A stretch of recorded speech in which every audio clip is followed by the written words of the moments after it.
what's the best elements to examine and explore first on our website? So I would call that the low hanging fruit. Stock images. Yes. But if you're shopping for Bronco, you're gonna be like, hang on. Welcome to the Tech Visionary Show, where we talk with today's brightest minds and influencers in technology. Technology is ever expanding, and with it comes many challenges. And one of the biggest challenges that almost everyone and every company faces today is getting better results out of your website. How can you see if your website is optimized the best? How can you see that you're getting the best results and turnaround? Today, my guests will share valuable insights on how to test, yes, test to see if your site is performing well for you and for your company. Sahil Patel is the CEO of Spiralyze, a leading company specialized in predictive CRO and data-driven landing page optimization. Prior to Spiralyze, Sahil was the CEO and founder of Express, a successful SaaS company, which he led for 11 years for its sale in 2021. Without any further ado, welcome, Sahil Patel. Thank you for having me. Really glad to be here. Great to be here. And you work in a special space that people are banging their heads against their websites and they don't know if they're working or not at the peak performance. First of all, what got you into that space? I have a unique story. I was actually an early customer of Spiralyze when I was running my last company, Express. And I knew the founder of Spiralyze actually because his oldest daughter and my oldest daughter went to the same school. And we met like in the parking lot at a parent event. And just, the small talk, like, what do you do? What do you do? CRO, what is that? I kind of got the A/B testing part, hadn't really thought about how it applies to websites, web applications, mobile apps. And we figured out that what I was doing at Express might benefit from it. So, and this was early days at Spiralyze. It was probably, the company had probably been around a couple of years at that point, most.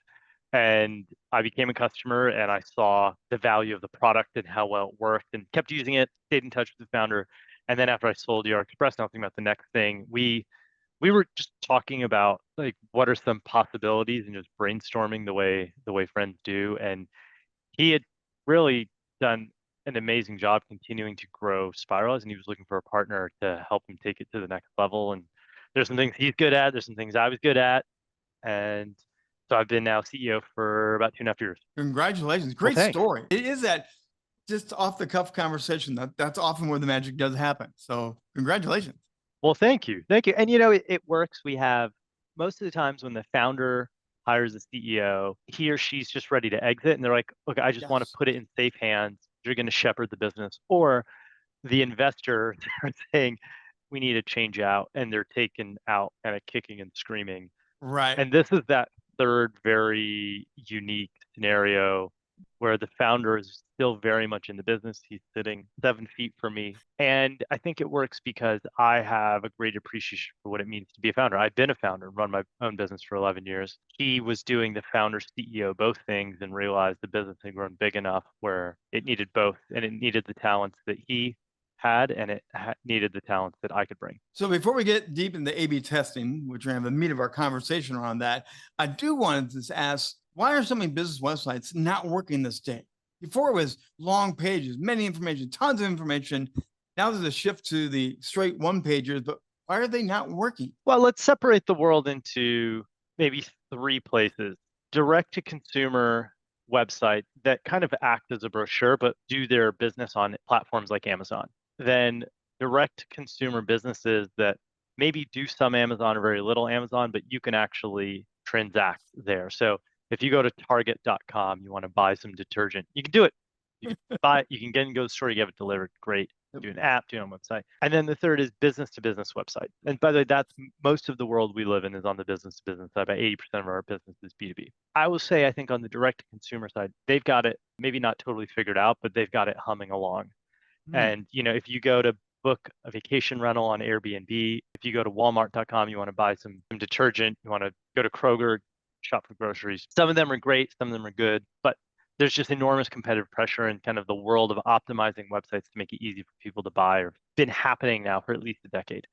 I think the B2B part, I don't think it's like the people are any less smart but they're just late to the game there. This kind of science we call CRO, conversion rate optimization, is, I think it's where SEO was, search engine optimization, 20 years ago. So you and I are both of vintage that we remember the early days of the internet. And SEO, I would say, like if you think about like 1998 or so, SEO was this kind of new thing.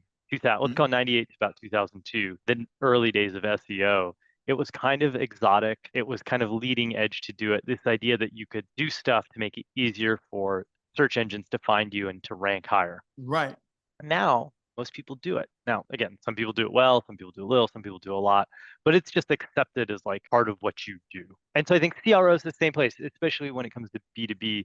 There's a journey, and there are some early, there were some super early adopters to it. We're still in the early adopter phase. It hasn't quite hit the like, everyone just does it all the time. It's like turning on the lights. Of course you're doing CRO. We're not there yet. So before we get in the technical terms, for those that may not know, what's the conversion rate? Can you explain what conversion rate? We hear about it, but what is it? Conversion rate, quite simply, is the number of people that visit your website. That's the denominator. The numerator is what percentage of them actually take an action towards becoming a customer. Right? Now, there's lots of ways to do that in the B2B. It could be you're signing up for a free 7-day trial, try some new software. It could be you're getting, pushed over to the App Store and you're trying out their app. It could be fill in a little form that says, hey, I'm buying this enterprise software. There's going to be 18 people that have to sign off on this. I'm not, quote, buying, but what I'd like to do is see a live demo, kind of kick the tires and decide if this could be a fit for my company. There's a lot of nuances, but those are kind of the three big in B2B land. Even if you said B2B non-software, like your manufacturing company, maybe you're buying like some specialty business to business equipment, you're probably not putting in an order for, $5 million worth of specialty piping on the website. You might, but most of the time you say, hey, you guys look like you might meet our technical needs. Can I talk to someone and get put in a spec? That's for B2B. That's what a conversion is. Sahil Patel, we're going to take a brief break here for a moment. Let's pause for a break and hear a word from our sponsor. To be the best in your industry requires speed to market and flawless implementation. And for that, you're going to need the right IT team. Meet Bydrake, your nearshoring partner for top IT talent in Latin America. With a talent pool of over 35,000 fully remote English-speaking Latin American developers available for long-term, full-time work, we take care of every step of your tech augmentation needs. From matching and pre-screening your ideal candidates to acting as the employer of record throughout their employment term, all for a fraction of the cost of hiring the same position in the U.S. Risk-free, no placement fees, no hiring obligations. When you're ready, we invite you to book a complimentary zero-obligation call with one of our customer success managers to see how we can fill your current or future IT openings today. Just go to bydrake.com/contact. That's BYDREC.com/contact. We can't wait to augment your tech team. So A/B testing is what you specialize in. Now, most people that I work with and talk with, A/B testing is like, here's my graphic, here's my thumbnail, compare these, let me know. But you're much deeper than just the graphic side of A/B testing, right? We are. And maybe a great way to think about it is if you went to, let's put aside software and websites, B2B, if you went to the doctor and you asked her, said what's wrong, and she said, hey, Rich, that stomach pain, I figured it out. I've got some medicine for you. I want you to get a prescription. And you said, I've never heard of that. What does this do? And the doctor, she goes, well, yeah, it's kind of a new idea. I thought I'd give it to you. Well, like, have you given it to anyone else? Right. And she goes, yeah, I gave it to my neighbor and he responded. Like, one person, you gave it to one person? Oh, no. Well, I asked my dad what he thought about it and my mom. They both think it's good stuff. So why don't you do it? That's what a lot of website design and everything else putting. And instead, think about the alternative. The doctor says, well, Rich, I'm glad you asked. We gave this drug to 10,000 people. And that group included people like you, kind of your age range, your body type, your symptoms. And half of them, we gave this drug, this exact one I'm going to give you. Half of them, we gave them a placebo. And on average, 30% of them got a lot better, 20% got a little better, and the remainder, it was neutral. You'd feel pretty good about taking that. Oh, by the way, no one died during the trial. And by the way, we did it a few times. Let's be clear. The bar is much higher in FDA drug trial than it is in, changing the image on your homepage. But that's the same idea. We're like, that's what we're doing for people's websites. We're going to randomly split the traffic, and we want to scientifically measure, is there an actual noticeable difference that's meaningfully better between, let's call it the placebo, your current version of your homepage, and then a version where we've changed some things to get more people to quote convert to transact. Let's get into some meat and potatoes here because do it. websites have so many layers, complexity to them. So how, when you come along, how do you decide, or the client decide, what's the best elements to examine and explore first on our website? So I would call that the low hanging fruit, which is definitely what you want to go after. And I don't think that's a controversial idea. So here's the thing. There are 34,000 websites that A/B test somewhere on their site. We scrape all of them. And so if some company, let's take Smartsheet, a great example. They make project management software. They're not a client of ours. They run a test. We know about it. Wins. We can then adapt that test for all of our clients. And what we're looking for is not like one company running one test. So what? I'm not running out and then saying, okay, everyone should do this.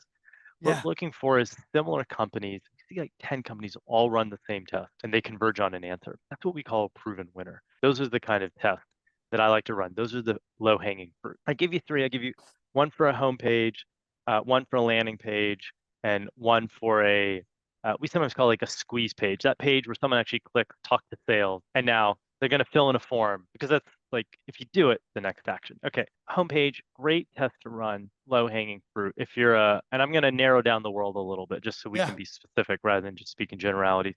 Let's say you're a business to business, a B2B SaaS software company. We can all think of millions of those. On your homepage, in our test, showing a nice, simple, clear, large picture of your product, like a product screenshot, beats showing happy people. It's amazing how many people put happy, these kind of stock images of people, holding a tablet, what looks to be the world's most fun in a conference room while wearing a jacket and crossing their arms. Like, who are these people? Why do they have so much fun in conference rooms? What is on that tablet?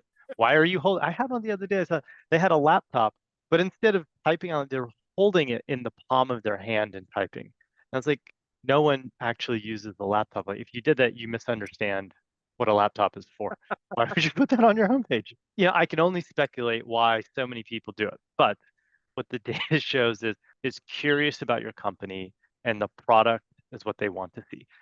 If you think, I don't know, Rich, can you think about the last car commercial you saw, either watched or saw maybe in print somewhere? Can you think of it? Well, that's a good point. So probably some of the new Broncos out there. So the car is almost secondary because it's the beautiful lady driving the car, smiling, got tunes going. They don't even tell you about what the car really does and how it operates. They're just selling the sex appeal of a car. But they show the car. They show the car. Take that same, now take the image you have in your head, the same lady, but just subtract. Imagine you had an eraser, a magic eraser, and you erase the car from the ad. It would be Nothing weird. But the lady.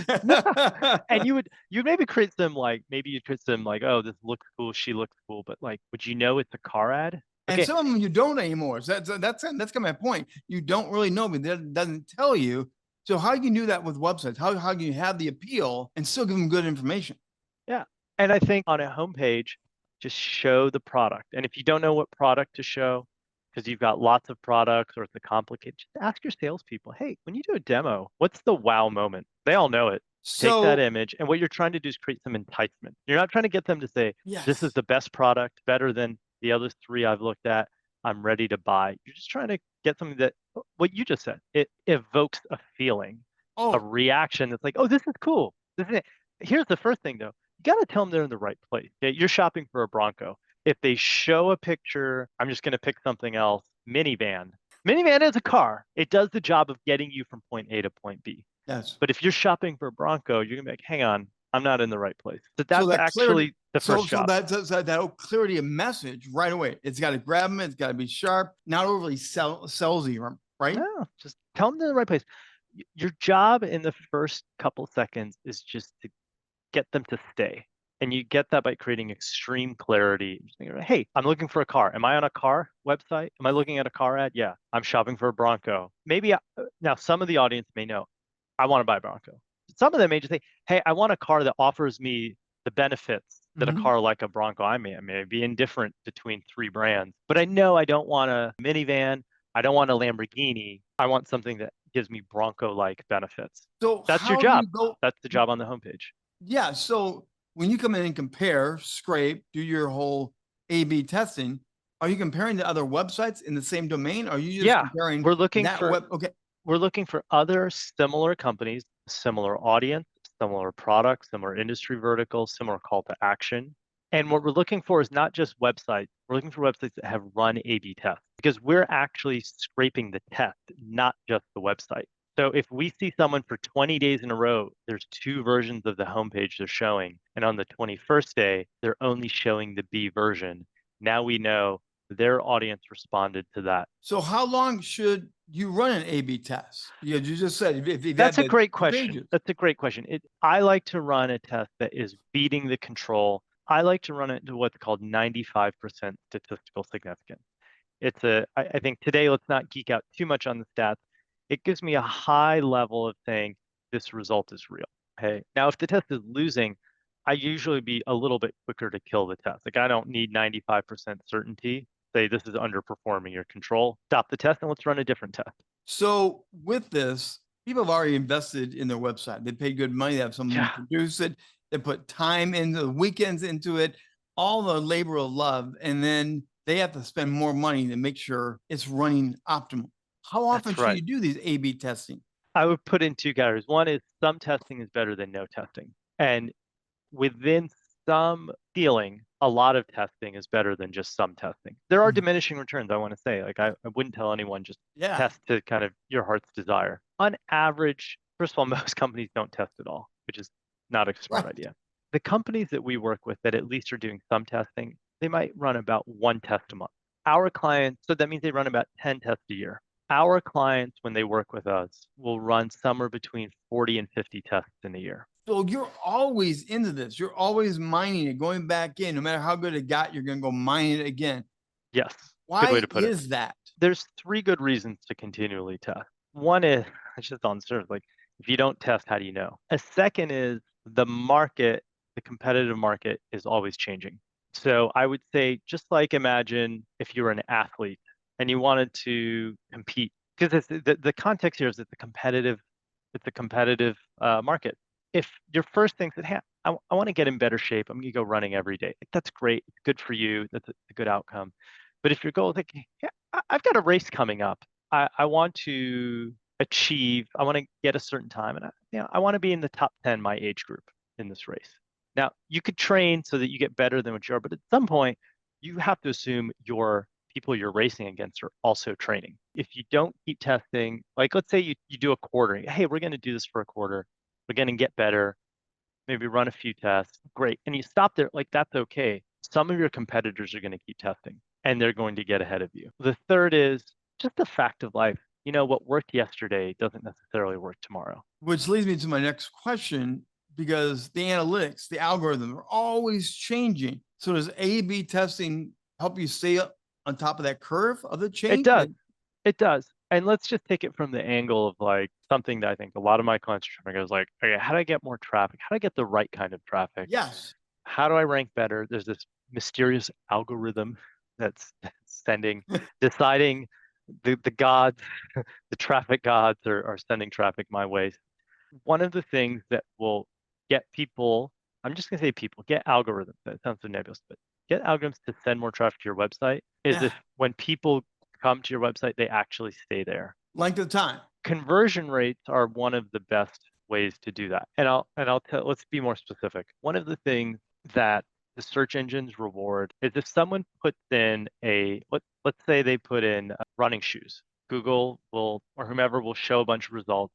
You click on one. If you come back, let's just call it 5 minutes later, and you rerun the same query, it's a signal that you were dissatisfied with the results you got and where you went. Okay. Now, if you went to, let's say you put in running shoes and it's something called Zappos. You went on Zappos, you clicked on it. They know you did, and then you went and bought a pair of running shoes. The likelihood that you rerun that query running shoes is really, really low. Okay, now at that moment, the search engine may not know that you bought the shoes or you didn't buy the shoes, but they know that if you immediately retype in the search, you probably weren't happy with where they sent you. So a conversion is one of the strongest, a high conversion rate is actually one of the strongest things you can do improve your traffic, because it's a signal that you're delivering your audience wants. So I want to go to something I saw on your own website. We guarantee results. Yes. You guarantee results. How do you handle the cases when you do the A/B testing and the results are inconclusive, or where both versions perform so similar you can't Happens all the tell time. which is what? So what do you do? But you guarantee results. We do guarantee results. So let me give you the answer. If we don't get the results, our clients don't pay. It's in the contract. And it doesn't happen often, but I will tell you it does happen. Now, when someone works with us, we start with a 90-day pilot. Now, I say that because I don't want to turn this into an infomercial, but I say that for anyone who's out there kind of doing this on their own, before you conclude this is working or not working, you should do it whatever you're doing for at least 90 days before you say do it. decide. Because that's what we tell our clients. Like, judge us not on a single experiment. Judge Right. us on a portfolio of experiments across multiple pages on your website. You get to pick which pages. We're going to mutually agree on which test to run. But a great analogy would be like a baseball player. If you send that batter to the plate and you say you get to look at one pitch and decide whether to swing or not. The first pitch goes by and it's a terrible pitch, like in the dirt. And you bring him back and say, "Hey, Rich, we're benching you. You didn't get on base." It's hardly fair. Then Rich goes, wait, I was like, that was an unhittable ball. Called it a ball, not a strike. Wasn't even close to the strike zone. I go, well, Rich, we gave you your shot. You had one pitch. Now, sadly, stuff like that happens all the time. They get excited about a testing program. Not so much us, but I hear about this. But sometimes why we end up getting business. And they go, oh, did this CRO thing, and I go, great, what'd you do? And like, oh, we ran this experiment on our demo page, and the variant, the one we designed, was performed much worse. And the CEO freaked out and said, stop doing this. And it's like sending that batter to the plate. The first pitch is in the dirt, and you go, great, you're on the bench. That's a terrible thing. It's not fair to the batter. It's a You terrible send a feeling. batter, you want to watch him all the pitches. And even if the first time they go, the first inning, they don't make it to the plate or to the base, you don't, you would rarely bench that player. You'd say, okay, Right. why don't you go up, get at least 3 at-bats for the game. We'll decide if you play the next game. That's A/B One and testing. done is not a A/B test. One That's and a done good way is to put it. never an A/B test. Yeah. By the way, it plays both ways. You run an A/B test and you get this great win. Maybe you just got lucky. You should run more tests before you do anything. You should run at least 10 tests before you make up your mind. Our performance guarantee is based on we're going to run at least 10 tests for you. That's why we ask for 90 days. Okay. So you mentioned sort of if you're going to do this alone. So for those that don't want to invest, don't have the money, the resources, what can you suggest help for people to do their own A/B testing and be successful? Are there any easy solutions for them to do it yourself? There are. Look, first, there's a bunch of great self-serve tools on the market. VWO is my favorite. Spirit Transparency, they're a partner of ours. I'm not being paid to say it. I would say it anyway, but they are a partner. And the reason I mention them in the context of today is that they have a really nice set of starter packages. So you don't have to spend a fortune. In fact, they have a free package. And so if you're in that, you've never done this before, you want to kind of put a toe in the water, it's a great option. They're by no means are they the only one. I would tell anyone, I would tell my friends, don't just pick one, shop around a little bit, but they're a really good one. And they have a big user base. So the software is stable. You're not going to run into kind of a lot of bugs. There's more out there, but that's the one I happen to really like. And I would do the first thing, don't just run one test. And number two, I would run tests based on data on what works. Now, if you're wondering where is the data that works, I try to share as much as possible in the world that I spend time in, which is mostly B2B SaaS, about 80% of what we do. And so again, not to turn this into an infomercial, but if you're not sure what to test, I post 4 mornings a week at 7:30 a.m. on LinkedIn about things that have data that have worked. They're not because Sahil thinks it's nice, not because one of my designers listened to a podcast and it's like, oh, we should do this. It's because we've actually run the test and have the data across thousands of websites on what works. So that brings up another interesting thought here is, how do you ensure the A/B testing is really accurate, just valid? How do you approach the size, the step, the scope, so the customer believes it's a valid number? Well, here's the beautiful thing. VWO, Optimizely, AB Tasty, Convert.com, others all have software to help you make that decision easily. And so that part of the software will actually take care of the instrumentation for you. Now, it requires a little bit of setup, but I would say in your average, even a smaller company, whoever your person that's managing your website, whether it's in-house or you have an agency do it or it's contract that, they should be capable of instrumenting, some simple low-hanging fruit type of tests. And so what they do is they randomly put half the traffic in the A version, half the traffic in the B version of your landing page, and it keeps track of the statistics. And like anything, you want to run it long enough that you're getting a representative sample. So, don't call it a winner or loser after day one. We're getting into the real meat and bones of this, and AI is the rage. Everyone loves AI right now. What does AI have to do with the A/B testing? Well, I think it has a lot to do with it. And let's say first there are some really interesting ways AI can help you construct your A/B test. There are also ways you can make just the process of testing more efficient. I think those are the two things I know something about, and I can maybe share some perspective with our audience today. So I think on the first thing, there are tool, and you could start with everyone's kind of favorite, like ChatGPT. I think things like this are really effective for like asking questions where you could say, here's my homepage. Can you suggest some ideas that would get more traffic to convert? Like anything, the better you are asking the question. If you put something generic like in that, I don't know that the answers will come out that well. They'll come out very generic. Like they'll say something like, well, run an A/B test that gets more people to click on the CTA. It's like, well, no shit. Like I didn't, but that's the first thing. I think the second thing is when it comes to, for example, you did something like this. You used an LLM to come up with some ideas, and it said something like, oh, the copywriting on your homepage is really vague, and it's probably hurting your conversion rate. And then you said, okay, take the copywriting, the headline on my page, can you rewrite it so it's a better, again, better instructions, better answers. I'm a big fan of the first thing I like to test on someone's homepage is the headline an effective hook. And by hook, I mean it grabs people's attention and invites them to learn more. It's not there to get them to buy, them to say why it's better than their competitors. And by the way, it's not there for investors or job applicants or anyone else. I have you heard say that big, bold statements on that top of line, on the header, grab their attention, but you have to be able to back up that big, bold statement, right? Yes. You've done your research. Very nice, Rich. I'm a marketing guy too, but yes, people want to be grabbed, but you have to grab them in a way that really makes sense. That backs it up. So I might ask like an LLM to say, rewrite my headline so it has a strong hook for my audience. By the way, you should tell them who your audience is.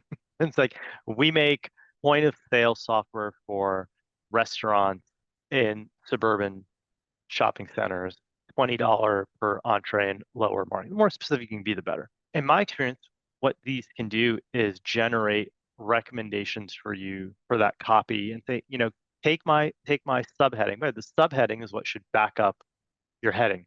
Mistake I often see is subheading. They use the subheading to, rather than bolster the headline, they use it to make new claims. Don't make new claims.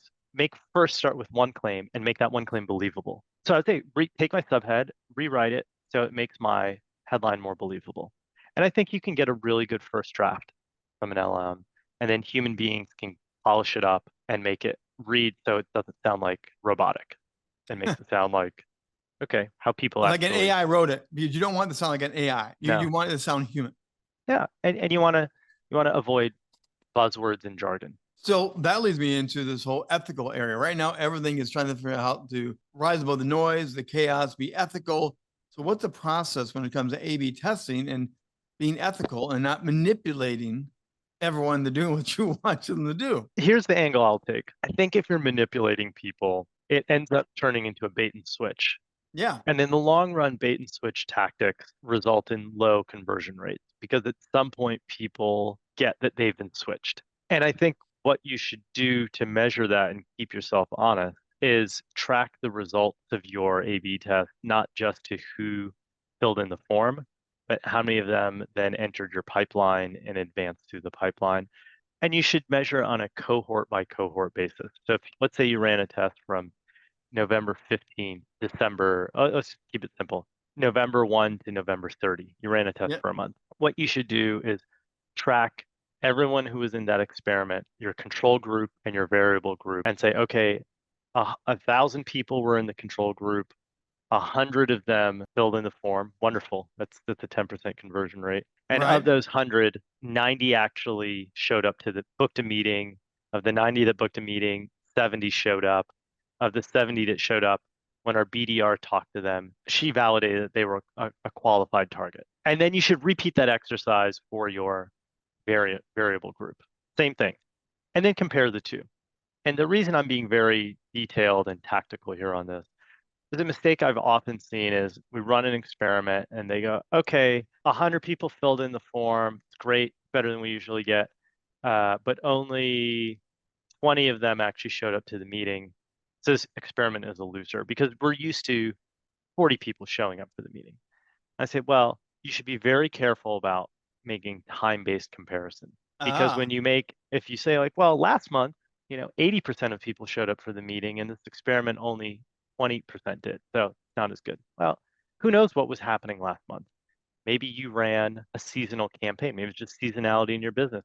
Maybe one of your competitors totally shit the bed and a bunch of people came your way that were very high intent because they're highly dissatisfied. The risk, it doesn't mean time-based comparisons are totally invalid, but you should take them with a big grain of salt. The gold standard is compare it to the same time cohort. So if you ran it from November 1 to November 30, compare the outcome to the people who were there at the same time. It's a much better way to do it. More reliable result. So I know you focus primarily on the website, but a lot of people want to convert and get you into their live webinars and Zoom events, whatever. Those conversion rates are getting harder because people are not coming to the events like they used to. So to your point, you may have that be your benchmark. Boy, I got 100 people here. I got 500 people here. That benchmark is changing right now. Before people, what can you say to that? Where that benchmark doesn't work anymore the way it used to work? Well, that actually, so Rich, let me make sure I understand it. What you're saying is, hey, I used to get 100 people signing up for every webinar, and now I ran this A/B test and I got 90 people. It's actually less than I'm used to getting. How do you call this a win? Is that the question you're asking? It's a good one. Yeah, because how do you adjust them? Well, that's what I'm saying. That's why you should not compare yourself to what you used to get. You should do time-based. Let's go back to something we talked about earlier. Say you're running a 10K race and you ran one last summer and you ran it in, I don't even know what a good time is for a 10K. Let's say you ran it in 30 minutes. And this time you ran it in 25 minutes. But maybe everyone else's time got much better. And maybe last time you finished in third place and this time you finished in 17th. And That's why you got to do cohort based, right? In the race, no one gives you points for improving. Now, look, on a personal basis, we're all trying to improve. So sure, right. You did better. That's good. But if your goal is to win the race, okay, they're going to measure you not on how you did compared to the last race. They're going to say, we're going to compare you to all the other people who showed up on the same Saturday that you showed up under the same running conditions, and we're going to compare it. And that's what you should do. So, I mean, in some ways, it seems counterintuitive, but I would tell you, it doesn't matter that you used to get 100 registrants for your webinar. What matters is on a cohort basis how you're doing, because maybe your competitors were asleep at the wheel last quarter, and that's why you got a lot. And now they're doing their own webinars and they're eating into your audience. Now, by the way, you shouldn't not care about that. That's not what A/B testing is measuring. Right. And that's why I wanted to clarify that because people might confuse that line. But we're getting more and more mobile devices. I mean, it went from towers to laptops, it went to iPads, and now most people are using their phones for almost everything. Does A/B testing still impact on mobile devices? 100%. So how do you do that? How do you make sure you're A/B testing for the mobile user? Because it's growing like crazy. It is.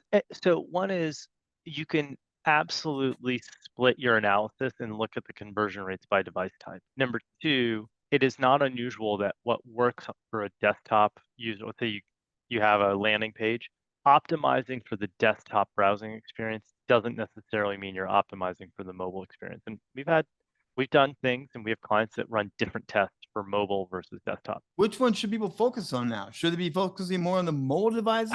Lesser? I mean, because it's really wagging the tail a little bit here now. Yeah, here's what I'd say. B2B SaaS, which is the world that I know best. People often will read and consume and research on both desktop and mobile, but the lion's share of conversions happen on desktop. Really? Still to this day? Still to this day. It's not unusual. 40 to 60% of conversions happening desktop. And if you're talking about enterprise software, it can be 80% plus desktop. So they may research on their phone, Yeah. But the real thing, they will eventually go back to your real website on their own laptop or other device and actually make the purchase. Again, I'm talking in the world of B2B and then Yes. B2B SaaS. And then, it's a little bit, again, the more enterprise like you are, the more likely it's going to be desktop oriented. I think the opposite is true in direct to consumer. Well, I mean, so let's go back to the failure of the test. How do you work through a failure of a test? Do you come back and do it completely different this time? Do you rerun the same pattern, so to speak? Let's talk about, there's a few different scenarios that could be happening here. One is you ran a test and the variant won. So you made it the winner of the control and you ran a different test against it. And now that second time around, the new variant loses to the original winner. Think of it like a March Madness basketball tournament. You're paring it down. Yeah, the team that gets to the semifinals and loses is still a very good team. Your job is to find the best team. I like to frame my experiments as like, I'm just trying to get to that final four team. And every time I lose, I actually made a test loses. It's not that I'm a loser. It's not that the test actually is a loser. It's that I moved a little bit closer to the final four. So as we wind down here today, let me ask you this one. Look through your crystal ball a little bit. What trends of innovation of A/B testing do you think are going to shape us maybe in the next 5 years? Where are we going? Boy, I wish I had the answer to that. I'd probably be a very wealthy. I can make some educated guesses. One is I'm going to go out on a limb here. I think in B2B, the promise of there's a thing called personalization, which says, Rich, I'm going to show you one version of my homepage. And then this person over here, when Sahil visits, he's going to see a different version. And then Helen, my coworker that's sitting right over there, when she visits it, she's going to see yet another version. I think there's some promise there, and I've seen some data that suggests it helps. I think it has been sold a little bit as like a magic elixir, and I don't think it is. I think what it does is it gets you, if you've optimized your page for your broad audience, you can get an extra 5 to 8% conversion lift when you do things like personalization. By the way, everyone should be really happy with that. I think that's wonderful. I think maybe sadly it's been sold as something that's like way beyond that. I think the second thing is that ABM, it's funny because you and I, again, we've been doing this long enough that we've seen things like come and go. Account-based marketing, which used to mean one very specific thing, now it means a lot of things, has now been kind of painted with such a broad brush. It means almost everything. Like sometimes I read and they're like, oh, we're doing ABM. I go, oh, tell me about it. And I go, that sounds like just marketing. It's like marketing. Yeah. I don't know that it's ABM. It's just not, hey, and that's great. You should do marketing. I love marketing. We're marketing people. Keep doing marketing. I don't know that it's ABM. So call me a little maybe skeptical on ABM. I would say this, the market has invested a lot in it. There's some really good vendors. There's some really smart people doing it really well. And then there's, I think, a lot of me too, just kind of chasing the herd. And this is not specific to ABM, but anytime you chase the herd, I think that's my experience. It's time to be a little skeptical or cautious about what you're doing. Great way to wind it down. Thank you very much for that. Again, Sahil Patel and CEO of Spiralyze. We're going to have the website in our show notes. Make sure you check it out. Go visit him, learn more about him. Thanks for being with us today. Thank you, Rich. Thanks for having me. Thanks, Sahil, for being with us today on the Tech Visionary Show. That's going to do it for the Tech Visionary Show, brought to you by Drake. Drake is proudly sponsoring the Tech Visionary Show. Until next time, I'm your host, Rich Bontrager. We'll see you here on the Tech Visionary Show.